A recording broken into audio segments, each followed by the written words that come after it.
My name is Lauren, and I'm a homeschool mom to 4 kids, ages 16, 14, 10, and 4. So we have a wide range of ages in our homeschool. We will have an 11th grader, a 9th grader, so 2 high schoolers, a 5th grader, so upper elementary, and then my little guy turns 5 very soon and is ready to start a very gentle kindergarten start.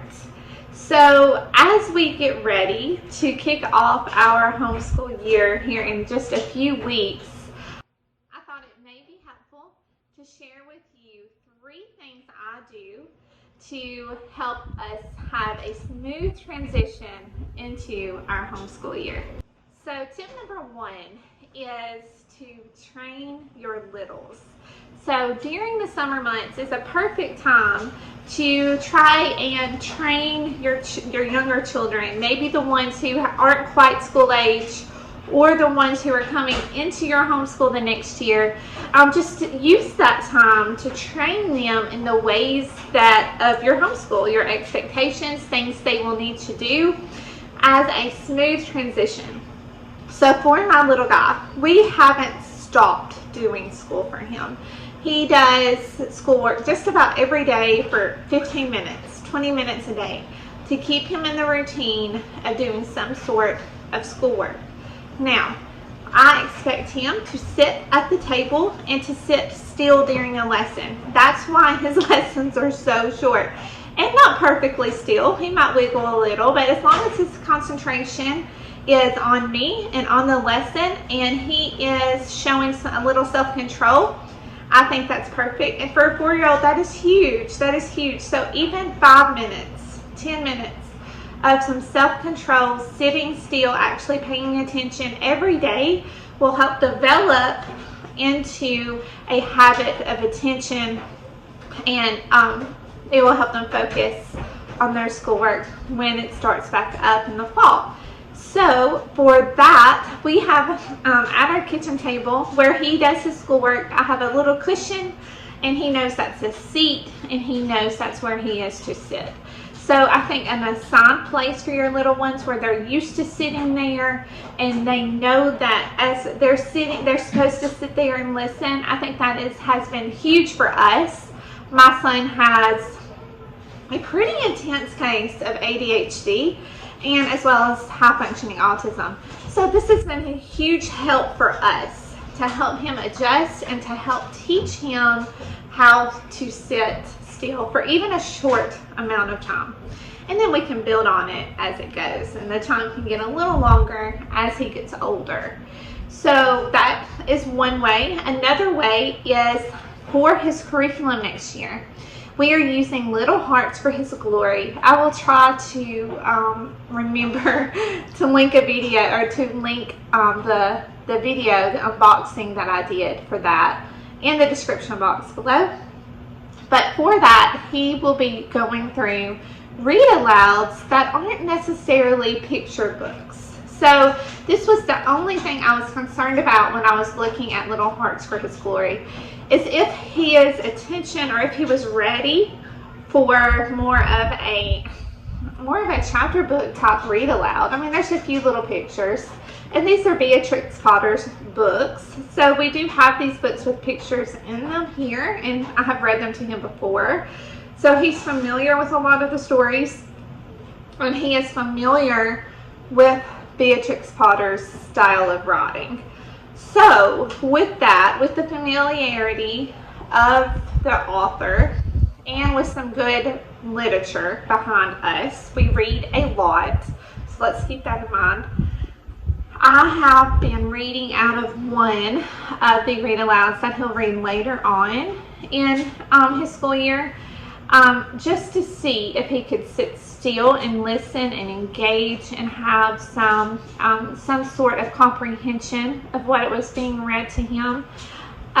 So I have been reading through Peter Rabbit and 11 Other Favorite Tales. This book is scheduled in Little Hearts for His Glory later on in the school year, but I thought I would give it a try and try to help him get used to sitting through a read aloud with very little pictures. So the way I do this is to ask a lot of questions as we're going to keep him really engaged, use voices, that sort of thing. But I have found that I think this will help us make a smooth transition in. And I think that's important for your little people, or for probably any of your students, when you know there's going to be a kind of a leap forward. And my little guy knows all his letters, all his numbers, all the sounds. He knows some sight words. He's been doing kindergarten math for a while. I mean, he's ready for a little more meat, but I knew the attention aspect of kindergarten might be a problem. So that's what we've been working on, is his attention. And I think going through and preparing him for his read alouds will help tremendously. So that's 2 ways that I'm preparing my little ones. You can also, make sure you keep their schedules going, that sort of thing.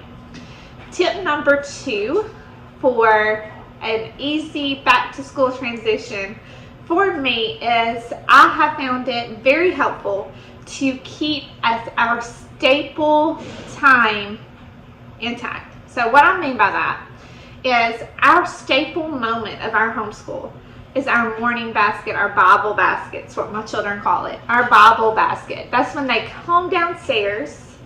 We do our Bible time, we do our memory work, and we'll do our morning menus in that time as well. And we'll even listen to a missionary story. So that is a staple moment of our day. Another staple moment of our day is read aloud time.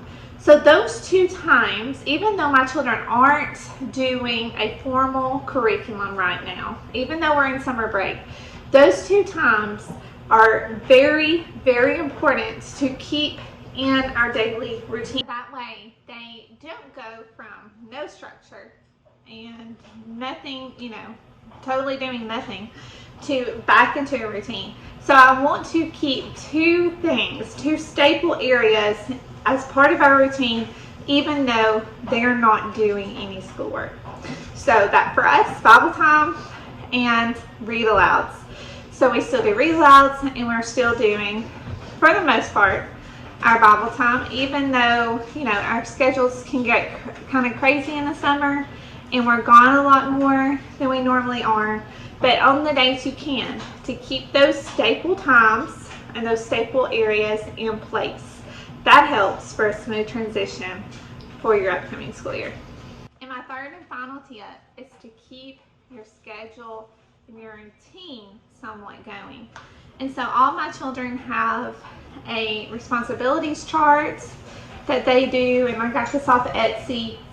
And basically, they are still expected to complete their responsibilities chart. I mean, obviously, they're not going to get your books ready for school or to clean up your school area. But besides that, they are still asked to do their daily responsibilities.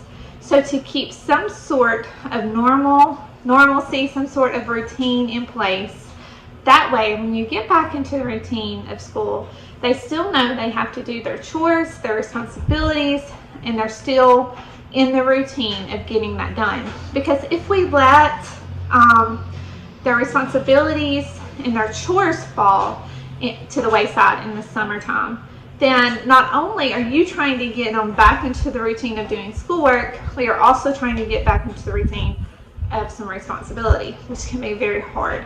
So I found it very easy to keep the staple responsibilities in place. They do them, like my daughter, she wakes up in the mornings, she goes and feeds all her animals like she's supposed to, and they come downstairs, they'll do the dishes, they'll eat breakfast. It might be a little later than normal for doing homeschool, and that's okay as long as they're still in the routine of getting the responsibilities done. So that's my 3 tips to ease back into your school year to hopefully make it a little bit easier. I hope this video has been helpful. Please leave me a comment below and let me know some of your tips to easing back into our homeschool routine.